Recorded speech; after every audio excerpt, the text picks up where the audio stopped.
Hello नमस्कार मेरे प्यारे साथियों, स्वागत है आप सभी का आपके अपने एडी परिवार पर। मैं रोहित आपके बीच उपस्थित हो चुका हूं एक शानदार सेशन लेकर। हिंदी जो आपके सीटेट में पूछी जाती है उसी सेशन को लेकर आ गया हूं। गद्यांश और पद्यांश का एक महत्वपूर्ण सेशन है आपका, और जहां से आपके लेवल 1 और लेवल 2 के लिए बेहतरीन शानदार आपकी प्रैक्टिस चल रही है।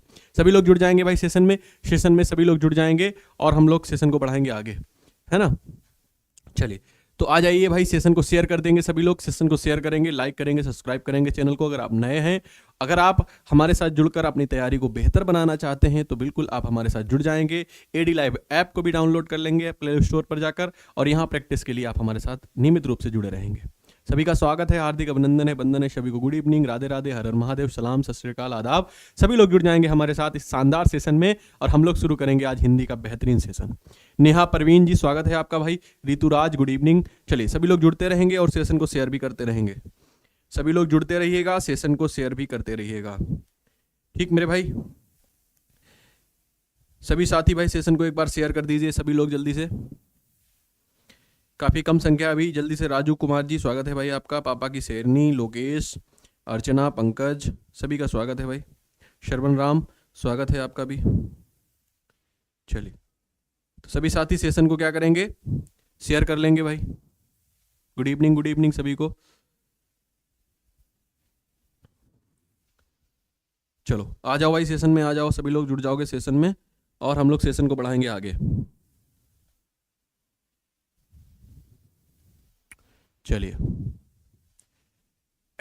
आ जाइए भाई, जुड़ जाएंगे सभी लोग सेशन में। तो हम लोग प्रैक्टिस कर रहे हैं, यानी कि अपनी हम लोग जिस तरीके से हमारे सीटेट में गद्यांश और पद्यांश पूछे जाते हैं उसकी प्रैक्टिस हम लोग आपके साथ करते हैं मिलकर, और बिल्कुल शानदार तरीके से आप सारी चीज़ें सीखते भी हैं। क्लियर। चलो आ जाओ भाई। नेहा जी आ चुकी हैं, MD Abu good evening, Lokesh. मैं पेडागॉजी नहीं कराता हूँ इसलिए क्योंकि पेडागॉजी आपको एडी सर के द्वारा कराई जाती है मेरे भाई। पेडागॉजी एडी सर द्वारा कराई जाती है। स्वागत है सभी का भाई, एक बार पुनः सभी का स्वागत है। जल्दी से आ जाइए, जुड़ जाइए सेशन में और क्लास को थोड़ा शेयर कर दीजिएगा। ज्योति जी गुड इवनिंग। चलो लाइक भी करेंगे सेशन को और शेयर भी करेंगे। चलिए एमडी ओसामा जी भाई, जिनकी पहली क्लास है, इनका भी आप हार्दिक स्वागत है, इस्तकबाल है भाई, अभिनंदन है आपका। चलिए जुड़ जाएंगे सेशन में आप भी और हम लोग सेशन को आगे बढ़ाएंगे। देखिए ये एप्लीकेशन है, ऐप है। अगर आप लोग ऐप पर जुड़ना चाहते हैं तो हम पहले आपको 1 मिनट में ऐप की जानकारी दे देते हैं कि ऐप में किस तरीके से आप हमारे साथ जुड़ सकते हैं और क्या क्या पढ़ सकते हैं। Neha Singh ji good evening. चलिए देखिए, अगर मैं बात करूं आपसे एप्लीकेशन की, तो एडी लाइव एप्लीकेशन है हमारा। ये प्ले स्टोर पर जब आप एडी लाइव टाइप करेंगे तो लिख के आएगा लाइव लर्न सॉल्यूशंस, ठीक, ये लिख के आएगा। इसको आप इंस्टॉल कर लेंगे। जब इंस्टॉल करेंगे तो अंदर पहुंचेंगे तो वहां पर आपको बैचेस मिलेंगे, आपको पीडीएफ्स मिलेंगी, आपको यहाँ पर मॉडल पेपर भी मिलेंगे। तो जो आपको चाहिए वो आपको मिल सकता है। रानी जी स्वागत है आपका। चलिए तो अगर मैं बात करूं यहाँ पर सीटेट के, अगर बैचों की बात करूं तो सीटेट के आपके बैच जो चल रहे हैं, चाहे आप लेवल 1 की बात करें या लेवल 2 की बात करें भाई, इन दोनों लेवल की जो फीस रखी गई है 399 रुपये रखी गई है मात्र। अभी आप इसको ले सकते हैं।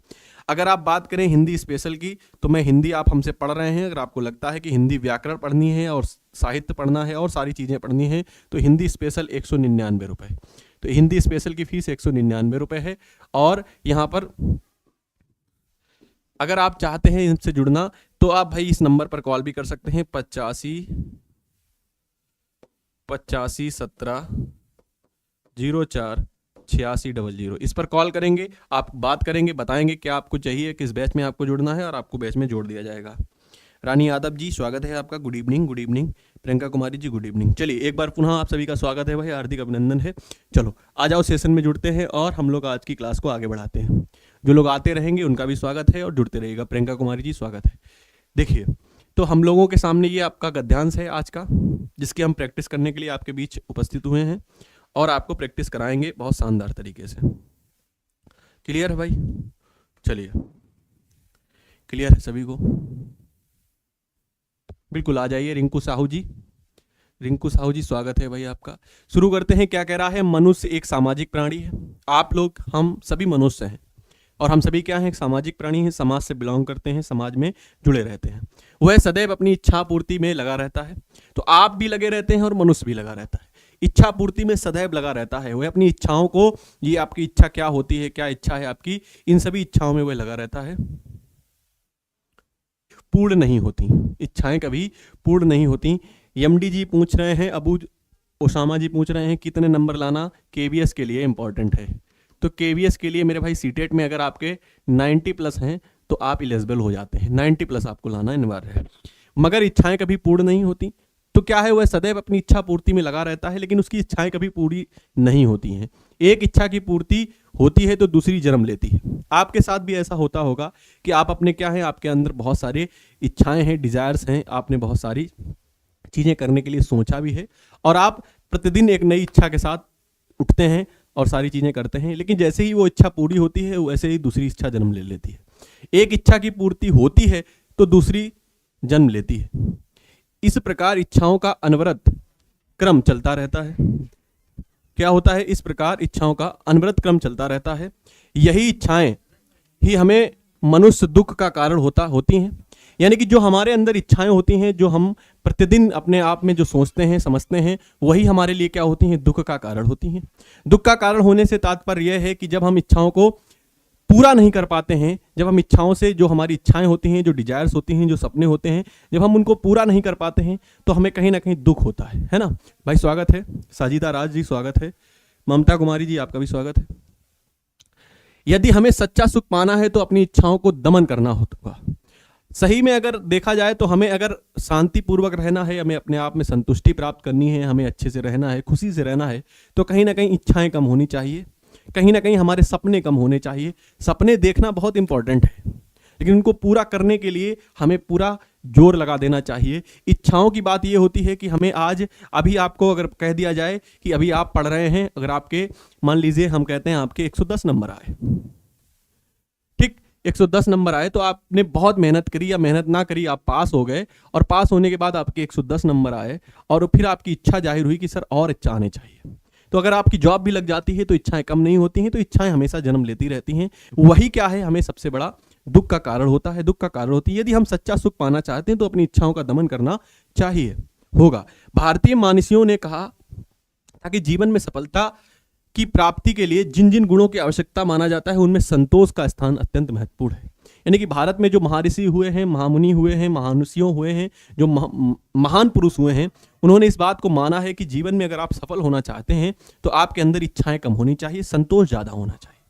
तो जो आदमी संतोष कर लेता है, कम आवश्यकताओं में जो आपके जो संसाधन होते हैं वो अगर कम भी हैं आपके पास, पढ़ाई करने के लिए आपके पास टेबल नहीं है, पढ़ाई करने के लिए आपके पास उचित साधन नहीं है, लाइट नहीं है, रूम इतने अच्छे से आप नहीं डेकोरेट करे हैं, आपके पास वो इन्वायरमेंट नहीं है, फिर भी कम संसाधन में अगर आप संतोष करते हैं और संतोष करके अगर आप पढ़ते हैं, अपनी इच्छाओं को कम रखते हैं, तो निश्चित रूप से आप सफल होते हैं। वही कहा मानसियों ने कि जीवन में सफलता की प्राप्ति के लिए जिन गुणों की आवश्यकता माना जाता है उनमें संतोष का स्थान अत्यंत महत्वपूर्ण है। तो जो संतोष का स्थान होता है वह क्या होता है, वह अत्यंत महत्वपूर्ण होता है। क्लियर है भाई? सभी का स्वागत है। जो लोग बाद में जुड़े हैं, परी जी हो गई, राखी, नेहा, पुष्पराज, सभी का स्वागत है। चलो, तो यहां तक समझ में आ गया होगा। तो यहां तक की बात हमने कर ली है। आगे की पंक्तियां क्या कह रहे हैं देखेंगे पैराग्राफ में, कि भारत के ऋषियों ने लोभ को मानव का शत्रु कहा है। यानी कि जो हमारे अंदर लोभ की भावना हो जाती है, हमें ये भी पाना है, हमें वो भी पाना है, हमें पाने के बावजूद भी हमें बहुत लोभ हो जाता है चीजों से, तो वही क्या है, वही हमारा शत्रु होता है, यानी कि दुश्मन होता है। लोभ क्या है, शत्रु है। काम, क्रोध, लोभ और मोह को जीवन के विनाश का द्वार माना जाता है। काम, क्रोध, काम क्या होता है, हमारे अंदर गलत भावनाएं जागृत होना, ये काम होता है। क्रोध क्या होता है, हमें बात बात पर गुस्सा आना, ये क्रोध है। लोभ क्या है, हमें ये भी मिल जाए, हमें वो भी मिल जाए, हमें सब कुछ मिल जाए, हमारा सब कुछ हो जाए। दूसरे की खुशी से हम खुशी नहीं हैं, दूसरे के पास जो पर्याप्त है, जो दूसरे के पास है वो हमारे पास पर्याप्त होने के बावजूद भी हमें चाहिए, तो ये लोभ है। मोह क्या होता है, मोह ये होता है कि हमारा ये है, हमारा वो है, हमारा ये, हमारा वो, ये सब लगा रहता है जीवन पर्यंत, और ये मोह होता है। तो जीवन का विनाश द्वार माना जाता है। संतोष द्वारा लोभ से मुक्ति मिलती है। जो संतोष होता है, जो सेटिस्फैक्शन होता है, इंग्लिश में संतोष को सेटिस्फैक्शन कहते हैं। अगर आप अपने आप में संतोष करते हैं कि हमारे पास जितना है पर्याप्त है, और पर्याप्त ही हमारे पास जो है, जिसमें जितना है उसमें ही हम खुश हैं, तो ये क्या है, संतोष है। और संतोष अगर आपके पास है तो आप लोभ से मुक्ति मिलती है। तो जो आपका लोभ होता है उससे आपको मुक्ति मिल जाती है। संतोष के मार्ग पर चलकर ही व्यक्ति महापुरुष बनता है।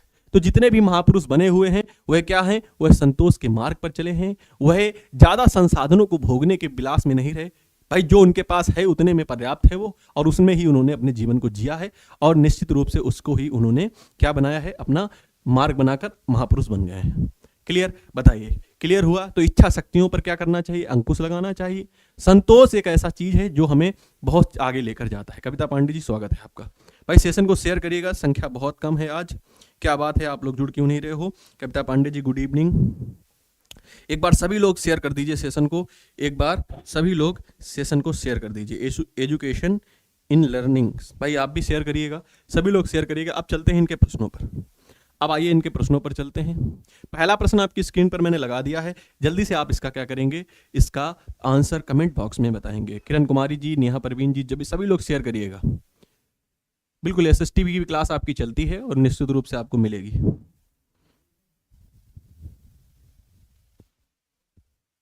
चलो जल्दी से भाई शेयर करो और क्वेश्चन का आंसर करो।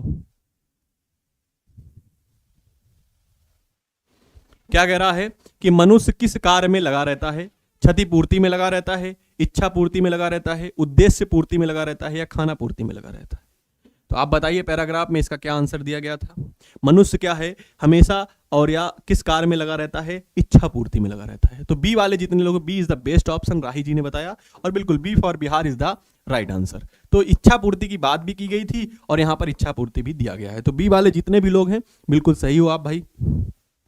चलिए सेशन एक बार और शेयर करेंगे आप सभी लोग, संख्या को थोड़ा और बढ़ाइएगा भाई। आज क्या सभी लोग मैच देख रहे हो? चलो बी वाले जितने भी लोग थे सभी बिल्कुल सही थे। आइए अगले प्रश्न पर चलें। इच्छाएं कभी पूरी नहीं होती क्योंकि इच्छाएं कभी पूरी नहीं हो सकती। प्रश्न क्या है? इच्छाएं कभी पूरी नहीं होती। तो क्या कह रहा है? इच्छाएं कभी पूरी नहीं हो सकती हैं क्या? एक के बाद एक नई इच्छा जन्म लेती है। अच्छा, इच्छाएं अमर है, उनकी पूर्ति संभव नहीं है, कभी भी इच्छा को पूरा नहीं किया जा सकता है। अब आप बताइए इसका आंसर आप क्या करेंगे? अपने विवेक, अपनी बुद्धि और जो आपने पैराग्राफ को पढ़ा है उसके माध्यम से इसका आंसर करिएगा। गुंजन यादव जी आ जाइए। क्वालिटी साफ नहीं है तो आप क्या करिए? सादिया परवीन जी अपने मोबाइल में क्वालिटी बढ़ाइए भाई। यहां से तो क्वालिटी बिल्कुल क्लियर है, साफ है सब कुछ, आप अपने मोबाइल से क्वालिटी को बढ़ा लीजिए।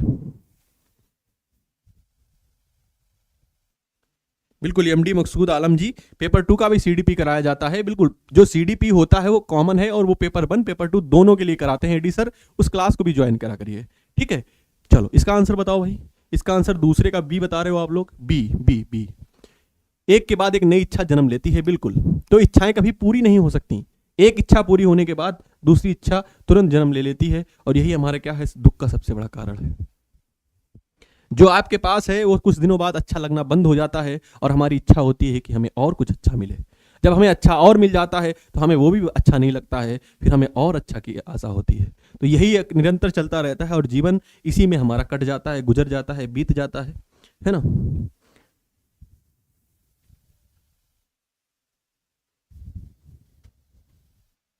चलिए नेट प्रॉब्लम है तो आप लोग भाई अपना नेट चेक कर लीजिएगा, रिफ्रेश कर लीजिएगा। यहां से तो सब कुछ ठीक है। तीसरा प्रश्न आपकी स्क्रीन पर आ चुका है। क्या कह रहा है? निम्नलिखित में से कौन सा जीवन का विनाश का कारण नहीं है? तो जीवन के विनाश का कारण कौन सा नहीं है, यानी कि वह आपसे नहीं कह रहा है। इस बात को भी विशेष तौर तो याद करेंगे आप, नहीं कह रहा है यानी कि एक ऐसा होगा इसमें जो नहीं है, बाकी 3 क्या है? विनाश का कारण है। क्रोध, मोह, लोभ, संतोष। बताओ, बहुत शानदार प्रश्न है। तीसरे का आंसर भी देने लगे आप सभी लोग, डी आंसर दे रहे हो, डी सभी लोग। ज्योति यादव हो गई, गुंजन जी हो गई, परी हो गई, राही हो गई, गोकरण हो गए, नेहा हो गई, प्रियंका हो गई, राही, ममता, गुंजन, प्रतिमा, किरण, पुष्पराज, चलो प्रीति, सभी ने क्या दिया है? डी। तो डी वाले जितने भी लोग हैं सही हैं, क्योंकि क्रोध, मोह, लोभ ये क्या है? ये हमारा भाई जीवन का विनाश का कारण है। लेकिन जो संतोष अगर आपने पा लिया तो आप महापुरुष बन सकते हैं। क्या बन सकते हैं? महापुरुष आप बन सकते हैं। आप महापुरुष बनने की राह पर चल चुके हैं अगर आपके अंदर संतोष है। ठीक, चलिए गद्यांश के अनुसार मनुष्य का दुश्मन कौन है? बताओ।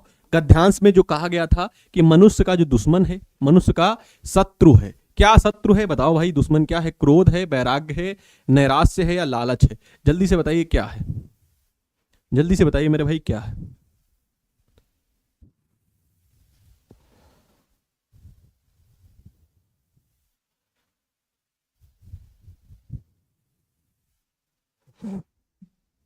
क्या है भाई बताओ? लालच बुरी बला है। ए बता रहे हो कुछ लोग डी बता रहे हो, यानी कि ए और डी में हो। वैराग्य और नैराश्य ये तो नहीं होगा। क्रोध है, मनुष्य का दुश्मन सबसे बड़ा क्रोध है या लालच है? गद्यांश के अनुसार आपको बताना है। तो गद्यांश के अनुसार अगर हम बात करेंगे तो हमारा क्या है, लालच बुरी बला है। और लालच अगर आपका बढ़ता रहेगा, इच्छाएं बढ़ती रहेंगी, तो क्या है, वही हमारा दुश्मन है सबसे बड़ा। ठीक, रानी यादव जी ने भी दिया है, सॉरी डी है, चलिए कोई बात नहीं। आगे आते हैं, अगले प्रश्न पर चलते हैं। 5वां प्रश्न आपकी स्क्रीन पर आ चुका है। क्या कह रहा है कि गद्यांश के अनुसार, यानी कि आपके अकॉर्डिंग नहीं होना कुछ भी, आप अपना दिमाग नहीं लगाएंगे, गद्यांश में जो आपने पढ़ा है, जो समझा है, उसको समझेंगे। तो गद्यांश के अनुसार वे ही मनुष्य महान बन सकते हैं। कौन? जो परिश्रम के बल पर सफलता प्राप्त करते हैं वो महान होते हैं, या अपनी राह स्वयं चुनते हैं वो महान होते हैं, या जो प्रत्येक स्थिति में संतुष्ट रहते हैं वो महान होते हैं, या जो अपने भाग्य का स्वयं निर्माण करते हैं। बताओ कौन से महान होते हैं? जल्दी से मेरे भाई बताइए। बहुत अच्छा है, 5वें का आंसर भी आने लगा। चलिए, तो सी इज द करेक्ट बता रही हैं राही जी। चलिए, हैप्पी बर्थडे बाबा श्याम। चलिए, हाँ, आज खाटू श्याम जी का बर्थडे है, तो आप सभी को बाबा श्याम सद्बुद्धि दें, आपके जीवन में आप बहुत आगे जाएं, ये हमारी कामना है उनसे, है ना। और आप सभी को भी बहुत बहुत शुभकामनाएं भाई। चलिए, सी आंसर आप लोग बता रहे हो। चलो, तो जो प्रत्येक स्थिति में संतुष्ट रहते हैं, यानी कि जिनके अंदर संतोष होता है। क्या होता है? मूल मंत्र बताया गया है संतोष, और संतोष ही क्या है, संतुष्टि होती है भाई। अगर आपको संतोष है, और संतोष का ही शाब्दिक अर्थ क्या होता है, संतुष्टि होती है। तो अगर आप संतुष्ट हैं अपने जीवन में, अगर आप संतोष है आपके अंदर, तो आप निश्चित रूप से महान बन जाएंगे। और यही एक मूल मंत्र है महान पुरुष बनने का। आइए अगले प्रश्न पर चलते हैं।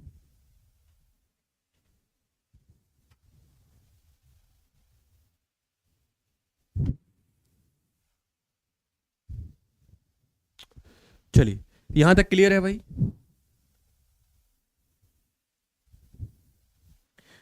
गौतम कुमार शर्मा जी जुड़ चुके हैं हमारे साथ। 1 मिनट का समय देंगे भाई, बोर्ड हैंग कर गया है। 1 मिनट का समय देंगे आप सभी लोग भाई, है ना। 1 मिनट का समय देंगे और हम दोबारा से क्लास को आपका चालू कर रहे हैं। चलिए, आप लोग बताइए, यहां तक क्लियर है?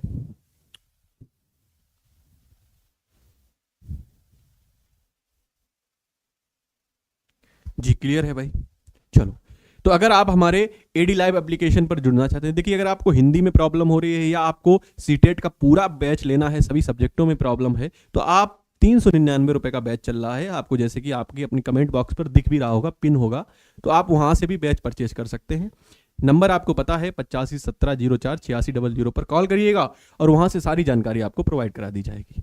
अभी भी आपके पास समय है, अभी भी आपके पास समय है, अगर आप चाहें तो अपनी तैयारी को और बेहतर कर सकते हैं सभी सब्जेक्टों के साथ जुड़ के। अगर आपको लगता है सिर्फ हिंदी में ही हमें दिक्कत हो रही है, हिंदी हमें व्याकरण नहीं आती, हम हिंदी में व्याकरण नहीं कर पाते, तो निश्चित रूप से आप फिर हिंदी स्पेशल का बैच ले सकते हैं। ठीक है, वो बैच आपके लिए 199 रुपए में प्रोवाइड कराया गया है, उस बैच से भी आप जुड़ सकते हो।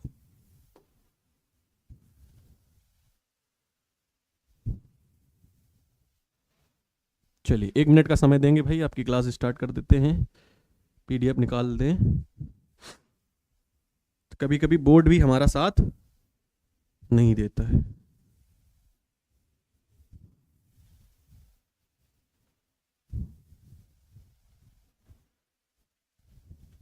कोई बात नहीं, प्रवीण कुमार जी आप लेट हो गए जी। पुष्पराज जी, संस्कृत की क्लास तो आपके एप्लीकेशन पर चल रही है ना? संस्कृत की क्लास एप्लीकेशन पर चल रही है, तो जो लोग एप्लीकेशन पर जुड़े हुए हैं वो संस्कृत की क्लास पढ़ रहे होंगे, है ना जी। चलिए, बिल्कुल, चलो आ जाओ भाई। अब यहां पर आपने ये किया, क्या था, संतुष्ट, जो प्रत्येक स्थिति में संतुष्ट रहते हैं, ये इसका आंसर था। अब आपका मुक्ति का विलोम बताना है, यानी कि अब आपको विलोम बताना है। तो मुक्ति का क्या विलोम होता है, जरा आप हमें बताएंगे भाई। मुक्ति का विलोम बताना है, बंधन, बंधन, बदन या विधाता। बताओ क्या होगा भाई? मुक्ति का विलोम बताइए, आप सभी लोग बताएंगे। मुक्त का विलोम बताइए। गुड इवनिंग भाई, स्वागत है सभी का।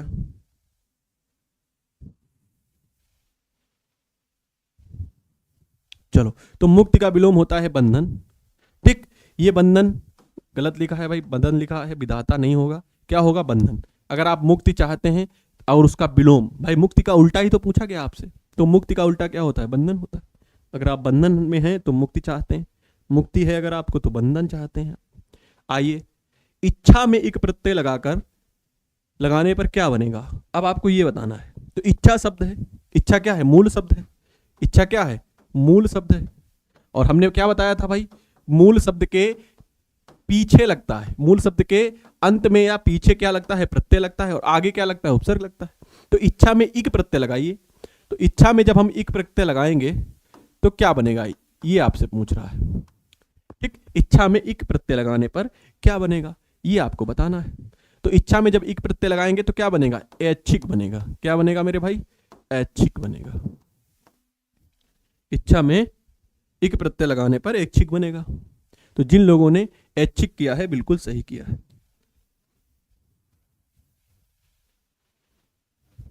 क्लियर है भाई। तो जिन लोगों का बी आंसर आ रहा है, B for Bihar is the right answer.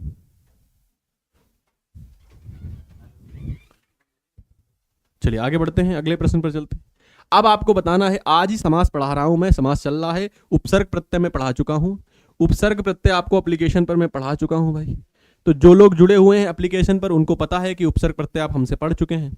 अब उपसर्ग प्रत्यय पढ़ चुके हैं तो अब आप समास भी पढ़ रहे हैं, संधि भी पढ़ चुके हैं आप। महापुरुष में समास बताना है, अब बेभाव समास होगा, तत्पुरुष होगा, कर्मधारय होगा या बहुब्री होगा।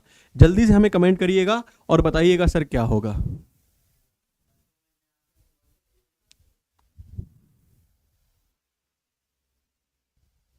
बताइए।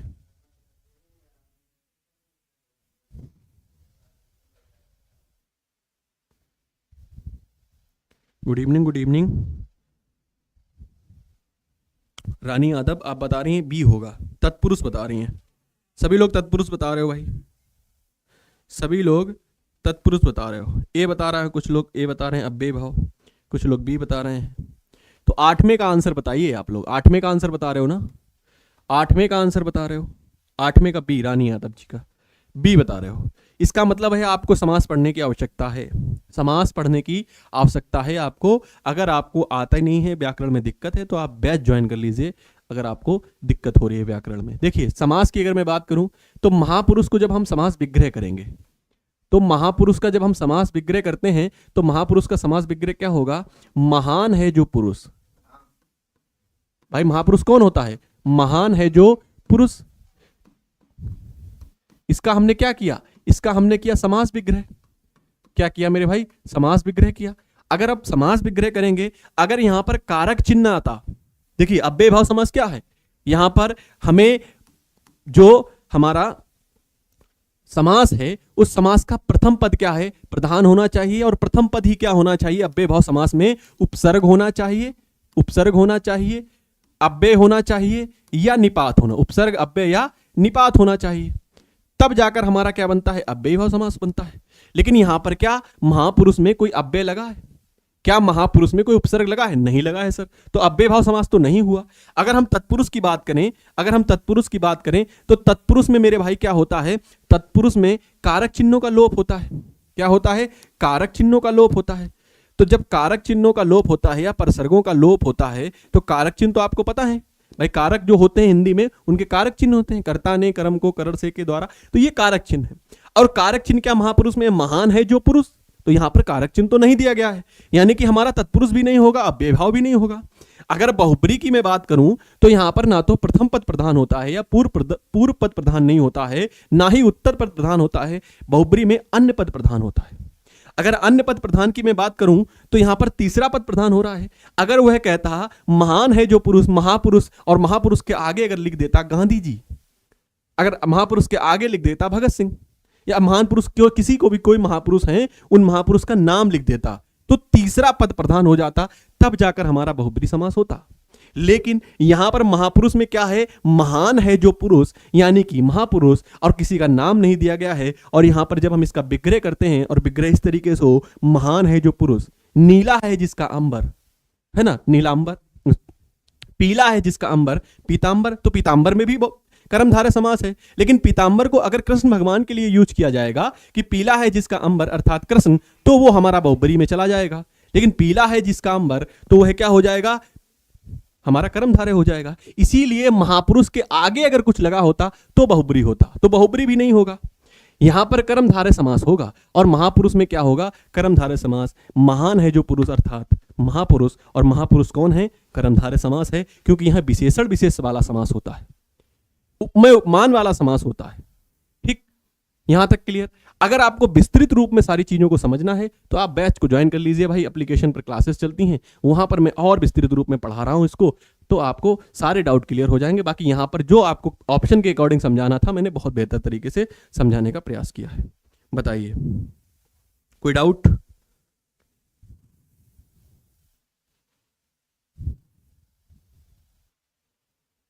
समझ में आ गया, क्लियर भाई? तो इसका आंसर क्या बना, इसका आंसर बना कर्मधारय समास।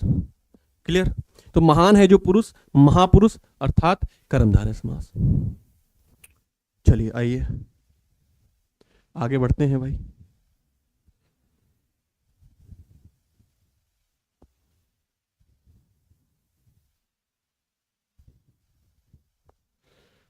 अब आपको बताना है समूह से भिन्न।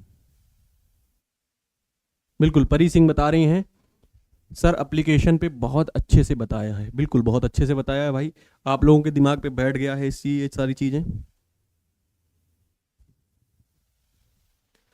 चलिए अगला क्वेश्चन आपकी स्क्रीन पर लग चुका है भाई, इसका आंसर करेंगे। समूह से भिन्न शब्द आपको बताना है, तो समूह से भिन्न क्या होगा ये भी आप बताइएगा भाई।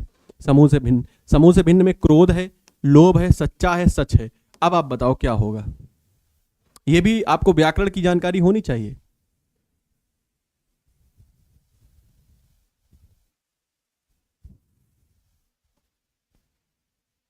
कोई बात नहीं, चलिए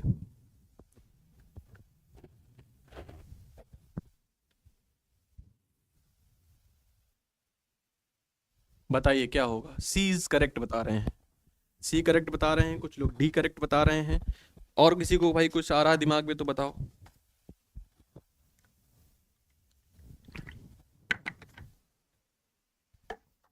देखो यहां पर सी वाले जो लोग हैं बिल्कुल ठीक हैं। व्याकरण की दृष्टि से अगर मैं बात करूं तो सच्चा जो होता है वह क्या होता है, विशेषण। सच्चा क्या है, सच्चा हमारे भाई विशेषण है। विशेषण क्या होता है, अब आपके दिमाग में आ रहा होगा कि सर विशेषण क्या होता है, तो विशेषण वह होता है जो संज्ञा सर्वनाम की विशेषता बताता है। क्या बताता है, संज्ञा सर्वनाम की विशेषता बताता है। जैसे अब भिन्न कैसे है, यहां पर यही आंसर हुआ, और आंसर क्यों हुआ, क्योंकि क्रोध क्या है, ये क्या है, भाववाचक संज्ञा है।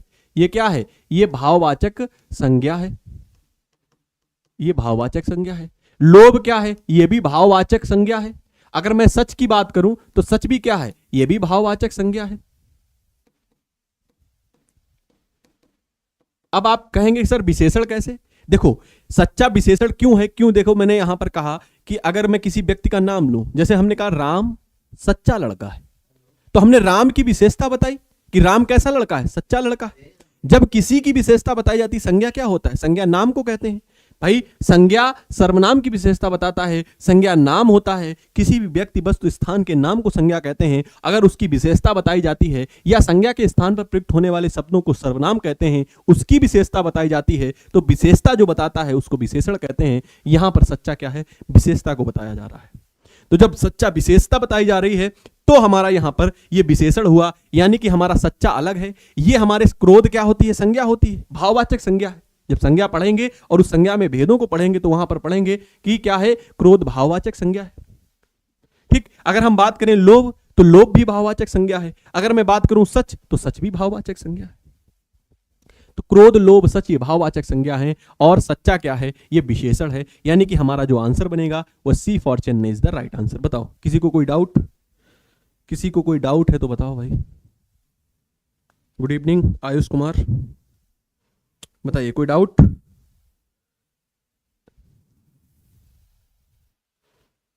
परी सिंह के 9 में से 9 ठीक हो गए हैं। फिर आगे चलते हैं, अब आपको हम कराते हैं पद्यांश यानी कि आपको काव्यांश कराते हैं। नो सर, कोई डाउट नहीं। तो यहां पर इसका आंसर क्या बना? इसका आंसर बना सच्चा। क्लियर? तो सी वाले जितने भी लोग थे सही थे। बताओ 9 में से कितने आंसर आपने ठीक किए हैं? अगर आपको व्याकरण में दिक्कत हो रही है मेरे भाई मेरी बहन, अगर आपको व्याकरण में दिक्कत हो रही है तो आप बैच परचेज कर सकते हैं। अगर आपको सीडीपी या पूरे सीटेट में सभी विषयों में दिक्कत हो रही है तब भी आप बैच परचेज कर सकते हैं। 399 रुपए का आपको 399 रुपए का सीटेट का बैच मिल जाएगा भाई, प्राइमरी और जूनियर के लिए। 199 रुपए का, मात्र 199 रुपए का हिंदी का बैच मिल जाएगा आपको, हिंदी स्पेशल। आप एडी लाइव एप्लीकेशन पर जाइए, वहां पर आपको सारी चीजें मिल जाएंगी। चलिए, बहुत अच्छी बात है, बहुत अच्छा स्कोर रहा आप सभी का। आइए आगे बढ़ते हैं। तो जहां पर दिक्कत हो रही है उसको आप क्या करेंगे? पॉइंट करेंगे और भाई उसको तैयार करेंगे कि क्या दिक्कत आपको हो रही है। व्याकरण में अगर दिक्कत हो रही है तो थोड़ा व्याकरण पर ध्यान देंगे, क्योंकि ये एक एक नंबर आपको सीटेट में आगे ले जाता है। कैसे ले जाता है मैं आपको बता दूं। बहुत से हमारे भाई और बहुत सी बहनें इससे पहले जो सीटेट हुआ था उसमें पास नहीं हो पाए। किसी के 81 नंबर आए, किसी के 80 नंबर आए, तो 82 लाने थे जिनको, और किसी के 89 आए, 88 आए, जिनको 90 लाने थे, और वो रह गए एक नंबर से। और उन सभी भाइयों और बहनों ने बीपीएससी में, बिहार शिक्षक भर्ती जो हुई अभी प्राइमरी की, उस भर्ती में उन्होंने क्या किया? पेपर निकाल दिया। बहुत सारी बहनें ऐसी हैं जिन्होंने पेपर निकाल दिया लेकिन सीटेट पास नहीं कर पाए। अपेयरिंग में वहां पर मांगे गए थे और वो सीटेट ना पास कर पाने की वजह से टीचर बनने से रह गए, है ना। अगर आप एक एक नंबर का इंपॉर्टेंस समझते हैं तो मेरे भाई आप समझ लीजिए कि वो नौकरी से वंचित कैसे रह गए, है ना। क्योंकि वहां पर वो पास हैं, उन्होंने टीचर बनने के लिए परीक्षा पास कर ली, लेकिन उन्होंने क्या? सीटेट पास नहीं कर पाया। और सीटेट आपको पता है कितने % रिजल्ट रहता है। जो हल्के में ले जाते हैं वो बाहर हो जाते हैं, है ना। तो बिल्कुल हल्के में नहीं लेना है भाई। अगर आपको लगता है, देखो, अगर आपको लगता है कि आप, अब सोचिए, यहां पर विचार करने वाली बात है। जिन लोगों का सीटेट पास नहीं हुआ और बीपीएससी पास हो गया, उन्होंने क्या सोचा कि सीटेट तो हम ऐसे ही पास कर लेंगे। तो उन लोगों ने अच्छे से ना तो बैच परचेज किए। भाई बैच कितने का है? अगर हम बात करें सीटेट के बैच की, 399 रुपए का बैच। अब ये 399 रुपए आपके लिए मायने रखते हैं कब? जब तक आपकी जॉब नहीं लगती। और वही लोग अगर 399 रुपए देकर बैच को परचेज कर लिए होते तो आज बीपीएससी में 40,000 रुपए कमा रहे होते। तो अब 399 आपके लिए इंपॉर्टेंस है या 40,000 प्रति महीना? हर एक महीने में, हर एक मंथ में आपके 40,000 आपके अकाउंट में आए, वो इंपॉर्टेंट है या 300 रुपए 400 रुपए इंपॉर्टेंट है? अगर आपको लगता है कि आपको सचमुच आगे बढ़ना है और अपने आप का समय नहीं बर्बाद करना है, समय बहुत महत्वपूर्ण है। अब क्या वो गारंटी है कि वो अब अगला पेपर निकाल पाएंगे बीपीएससी का? अगर सीटेट पास भी कर लेते हैं तो समय और मौका, बहुत कम लोगों को बहुत अच्छे समय पर मौका मिलता है और वह मौके को भुना लेते हैं तो आगे बढ़ जाते हैं। चलिए, कोई बात नहीं, आइए अब आगे बढ़ते हैं। हम लोग पढ़ते हैं अपने काव्यांश को। कैसा, क्या कह रहा है? देखिए, बहुत अच्छी पंक्तियां हैं, ये आपके जीवन में भी बहुत काम आने वाली पंक्तियां हैं। क्या कह रहा है कौन विघ्न ऐसा जग में। मैं इसको पहले पढ़ूंगा और उसके बाद मैं आपको इसको समझा दूंगा। क्या कह रहा है कौन विघ्न ऐसा जग में, टिक सके आदमी के मग में, खम ठोक ठेलता जब नर, पर्वत के जाते पांव उखड़, मानव जब जोर लगाता है, पानी पत्थर पानी बन जाता है। गुण बड़े एक से एक प्रखर, गुण बड़े एक से एक प्रखर हैं छिपे मानवों के भीतर, मेंधी में जब लाली हो, मेहंदी में जैसे लाली हो, वर्तिका बीच उजियाली हो, बत्ती जो नहीं जलाता है, रोशनी नहीं हो पाता है। बहुत अच्छी पंक्तियां हैं। क्या कह रहा है? एक बार पुनः मैं पढ़ता हूं। है कौन विघ्न ऐसा जग में, टिक सके आदमी के मग में। मग का मतलब होता है मार्ग, मग का मतलब होता है मार्ग। अब हम सारे शब्दों के यहां पर क्या करेंगे? अर्थ भी समझते हुए चलेंगे। खम ठेलता, खम का मतलब होता है ताकत। खम ठोक ठेलता है जब नर पर्वत के पांव उखड़ जाते हैं। ठीक, पर्वत के क्या होते हैं? पांव उखड़ जाते हैं। अब क्या कह रहा है? पत्थर पानी बन जाता है, गुण बड़े एक से एक प्रखर हैं छिपे मानवों के भीतर, मेहंदी में जैसे लाली हो वर्तिका। अब वर्तिका का मतलब होता है दिए की बत्ती। क्या होता है भाई? दिए की बत्ती। वर्तिका का मतलब होता है दिए की जो बत्ती होती है उसको वर्तिका कहते हैं। वर्तिका बीच उजियाली हो, बत्ती जो नहीं जलाता है, रोशनी वह पाता है। क्या कहने का मतलब है? अब देखो इसका मतलब समझ लेते हैं। कोई ऐसा विघ्न जग में नहीं हुआ है। विघ्न का मतलब होता है समस्या। विघ्न का मतलब क्या होता है? समस्या। या रुकावट, विघ्न पड़ गया ना, किसी काम को करने में विघ्न पड़ गया। तो ऐसी कोई विघ्न नहीं है जग में। जग का मतलब होता है संसार में। भाई एक एक चीजों का अर्थ आपको बताते चलेंगे, शब्द का अर्थ बताते चलेंगे। है कौन विघ्न ऐसा जग में, ऐसा कोई समस्या नहीं है इस जग में जिसके आगे आदमी उसके मार्ग में टिक ना सके, उस मार्ग में मनुष्य या आदमी कभी टिक ना सके। चलिए, खम ठोक ठेलता, खम मतलब होता है ताकत लगाता है। जब मनुष्य क्या करता है, जब ताकत लगाता है नर पर्वत में, जब नर मतलब मनुष्य खम ठेलता मतलब ताकत लगाता है, तो पर्वत के जाते पांव उखड़, तो पर्वत के भी पांव उखड़ जाते हैं। इस तरीके से मनुष्य का क्या होना चाहिए, आत्मविश्वास उसके अंदर इस तरीके से लगन होना चाहिए। और आपको तो पता है, एक मनुष्य ने पहाड़ को काट कर रास्ता बना दिया, और बिहार से जितने लोग होंगे पता होगा, मांझी को तो कौन नहीं जानता। सबसे अगर आपके लिए मोटिवेशन कुछ है तो वही है। बिहार वाले जितने भी विद्यार्थी हैं, उनसे बड़ा कोई मोटिवेशन आपके जीवन में नहीं हो सकता। मांझी ने पहाड़ को काट कर रास्ता बना दिया, किस लिए? क्योंकि उनकी पत्नी का देहांत हो गया था अस्पताल ना पहुंचने के कारण। तो आपको भी देखना है, तो मनुष्य कुछ भी कर सकता है। यही पंक्तियों में कहा गया है, पर्वत के जाते पांव उखड़ मानव जब जोर लगाता है। मनुष्य जब जोर लगाता है तो पर्वत के भी पैर उखड़ जाते हैं, पत्थर पानी बन जाता है, और पत्थर को भी पानी बनाने का दम रखता है मनुष्य।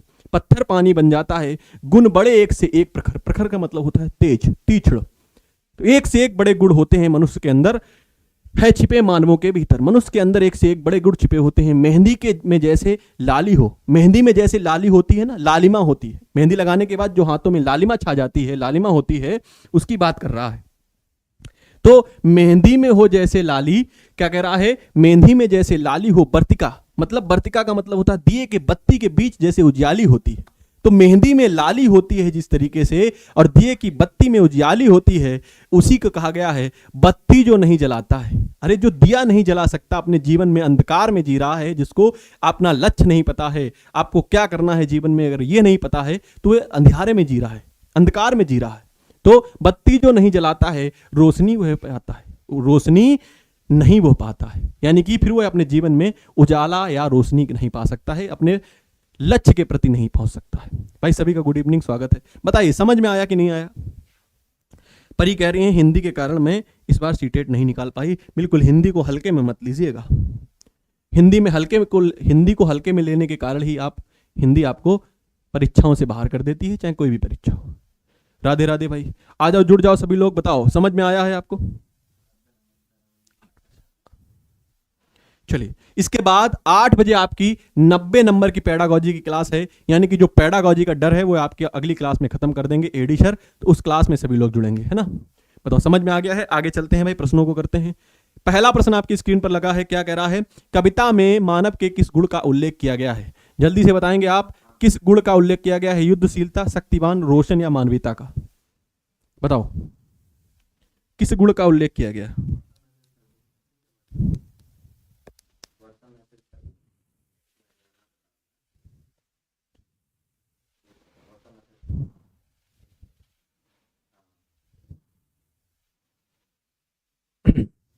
बताइए क्या होगा इसका आंसर? बी। चलिए बहुत अच्छी बात है, आपने बिल्कुल सही आंसर किया। 10 में का बी होगा। क्यों होगा? क्योंकि वहां पर बताया भी गया है कि मानव के शक्ति की बात की गई है, कि मानव के अंदर इतनी शक्ति होती है, वो जो चाहे वह जीवन में अपने कर सकता है, पा सकता है। पत्थर पानी बन जाता है, से क्या तात्पर्य है? बताओ, पत्थर पानी बन जाता है से क्या तात्पर्य है? असंभव को संभव करना, पत्थर से पानी निकालना, पत्थर को पिघलाना, या असंभव को त्याग करना। ये भी गलत, ये भी गलत, ये भी गलत। मैं ही आपको आंसर दे देता हूं। A for AD academy is the right answer. तो असंभव को संभव करना ही मनुष्य के अंदर होता है। रीना भारती जी स्वागत है भाई। जो लोग नए जुड़ रहे हैं चैनल पर, जो लोग नए आ रहे हैं क्लास को, मैं उनको बता देना चाहता हूं कि आपकी जो टाइमिंग है 7 बजे नियमित रूप से आपकी क्लास चलती है यूट्यूब पर। 7 बजे यूट्यूब पर चलती है, और 4 बजे हिंदी की क्लास जो है एप्लीकेशन पर चलती है। टाइमिंग क्या है? एप्लीकेशन पर 4 बजे, ऐप पर आपको पेड क्लासेस जो मिलती हैं 4 बजे हिंदी पढ़ाता हूं मैं वहां पर, 7 बजे यूट्यूब पर मैं हिंदी की प्रैक्टिस कराता हूं सीटेट वालों को। ये 2 टाइमिंग है, ठीक? तो आप नियमित रूप से इस टाइमिंग पर आइए। इसके बाद आपको 90 नंबर की पेडागॉजी वाली क्लास मिलने वाली है, ठीक है? तो उस क्लास में भी जुड़ेंगे 8 बजे से। आइए अगले प्रश्न पर चलते हैं। मनुष्य या मानव के भीतर छिपे गुणों की तुलना किससे की गई है? मेहंदी के पत्तों में छिपी उजाली, मेहंदी के पत्तों में छिपी लालिमा, मेहंदी के पत्तों में छिपी हरियाली या मेहंदी के पत्तों में छिपी ठंडक। अब आपको ये पंक्ति तो बहुत अच्छे तरीके से लिखी हुई थी और उसको तो समझ लेना है। बताओ क्या आंसर होगा भाई? 12 का आंसर बताओ जल्दी से, बताइए भाई। सभी लोग सेशन को लाइक करेंगे, सभी लोग सेशन को एक बार लाइक जरूर कर देंगे। गुड इवनिंग भाई। बी बेस्ट ऑप्शन बता रही हैं।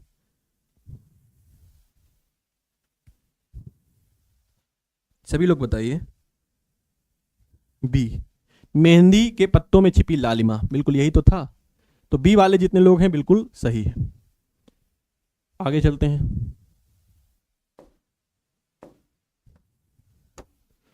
वीर मनुष्य के सामने समस्त बाधाएं क्या होती हैं?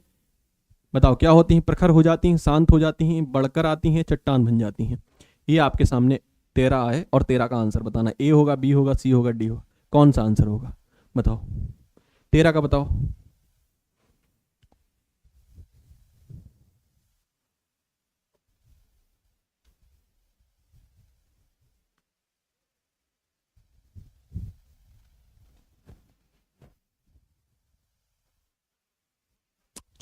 बी बता रहे हैं। 12 का 13 का भी आंसर नहीं आया, 13 का भी बी होगा। क्यों होगा भाई? वीर मनुष्य के सामने समस्त बाधाएं क्या हो जाती हैं? शांत हो जाती हैं। ठीक, तो वीर मनुष्य समस्त बाधाओं को क्या करता है? समस्त बाधाओं को शांत कर देता है। उनको,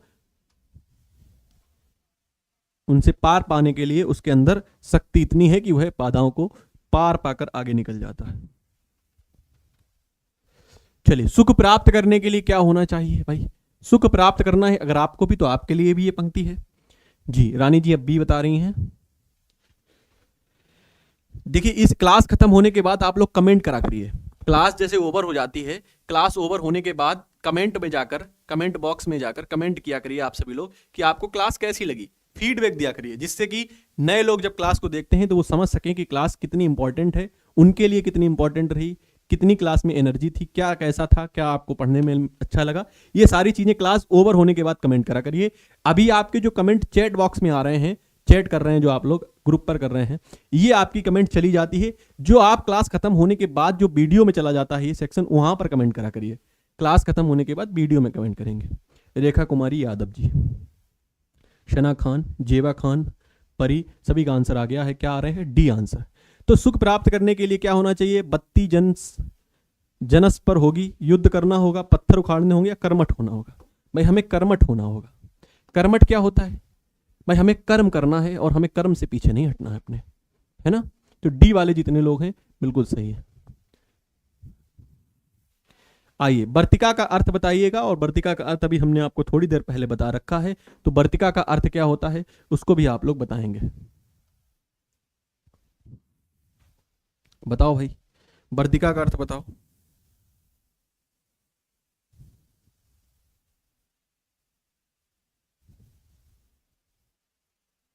बी फॉर बेस्ट ऑप्शन। तो वर्तिका का अर्थ बताया था हमने आपको थोड़ी देर पहले। चक्करदार रास्ता होता है? नहीं होता है। एक देश का नाम है? नहीं है। एक शहर का नाम है? नहीं। क्या है? दिए की बाती। तो दिए की बाती को क्या कहते हैं? वर्तिका कहते हैं। ठीक, वर्तिका बीच उजियाली हो। तो ये आपके थे 15 प्रश्न। अब आप हमें बताएंगे कि 15 प्रश्नों में से आपने कितने प्रश्नों को सही किया है, 15 प्रश्न में से कितने प्रश्नों को ठीक किया है, और आपको क्लास कैसी लगी है ये भी आप बताएंगे। और कमेंट बॉक्स में कमेंट जरूर करेंगे क्लास खत्म होने के बाद। सभी हमारे जितने भी प्रिय विद्यार्थी हैं, ठीक, सभी लोग क्या करोगे? कमेंट करोगे कमेंट बॉक्स में क्लास खत्म होने के बाद। चलिए, तो कोई दिक्कत, किसी को कोई परेशानी तो नहीं है? 14 ठीक किए हैं भाई पापा की शेरनी ने। गुंजन, मेरी nice class, thank you Gunjan. Preeti 12, Pari 15, राही के 2 गलत हो गए, पुष्पराज 14, रीना भारती ने 16 ठीक कर दिए। बहुत शानदार भारती जी, 15 क्वेश्चन कराए हैं आपने, 16 ठीक किए, बहुत अच्छी बात है। पेपर में भी ऐसे करिएगा। मेरी nice class sir. Muqtakim Alam, thank you भाई।